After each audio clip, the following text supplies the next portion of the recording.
হিন্দু মুসলমান কারো ভালো করে না, বিজেপি ভালো করে আদানি আম্বানিদের। ধনী লোকেদের আরো ধনবৃদ্ধির জন্য বিজেপির পরিকল্পনা। গোটা দেশের মানুষ রোজ ভগবানের নাম জপতে জপতে বিছানা ছাড়েন, আর বামপন্থীরা বিছানা ছাড়ে বিজেপি বড় লোকের দালাল বলতে বলতে। কলকাতায় এই সেই বাম হতাশার মুখেই ঝামা ঘষে দিয়ে গেলেন কেন্দ্রীয় স্বরাষ্ট্র ও সমবায় প্রতিমন্ত্রী অমিত শাহ। আমলের কারখানার উদ্বোধন করে মনে করালেন বিজেপির জামানায় সমবায় আন্দোলনের ইতিহাস।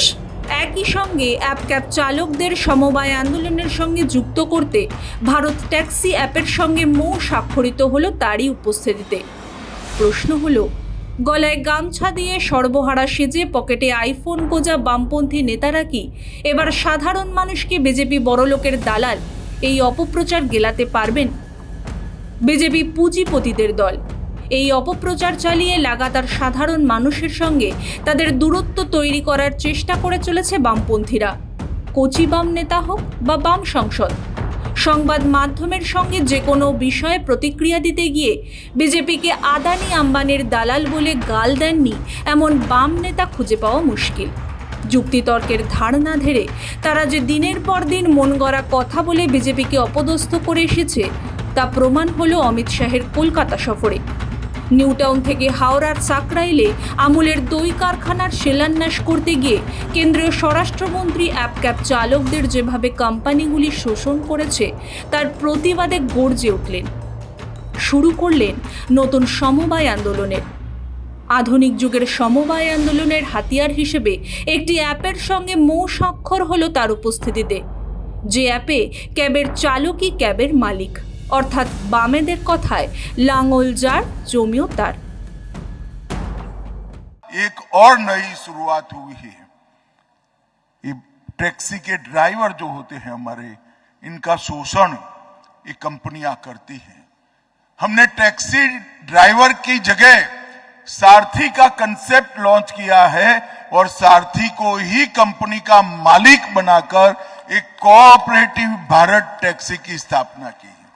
आज बंगाल में जो टैक्सी चलती है, इसको भारत टैक्सी के साथ आज इसका एमओयू किया गया है और इससे भारत टैक्सी और बंगाल का प्रौद्योगिकी और इलेक्ट्रॉनिक विभाग, ये दो के बीच में जो एमओयू हुआ है, इससे बंगाल के किसी भी सारथी को टैक्सी ड्राइवर नहीं बनना पड़ेगा। वो अपनी गाड़ी का भी मालिक होगा और भारत टैक्सी कंपनी का भी मालिक होगा। मुनाफा सीधा उसके यहां से जाएगा।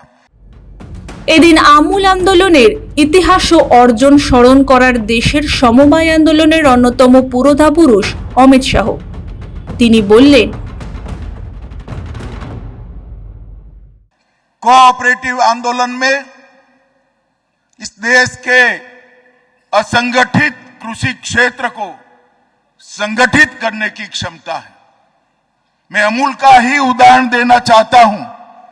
आज जिन्होंने यहां पर इतना बड़ा काम किया है, आज वो विश्व की नंबर 1, मेरी बात ध्यान से सुनना, विश्व की नंबर 1 कोऑपरेटिव सोसाइटी बनी है, जिसके अंदर 36 लाख महिलाएं अपना दूध रोज देती है। रोज 3 करोड़ लीटर दूध का प्रोसेसिंग हमारा अमूल आंदोलन करता है। सालाना 1,25,000 करोड़ का टर्नओवर है और किसी भी दूध उत्पादक ने 100 रुपया से ज्यादा इन्वेस्टमेंट नहीं किया है। 36 लाख लोगों ने 100 रुपया इन्वेस्ट किया और 1,25,000 करोड़ का बिजनेस आज वो महिलाएं कर रही है।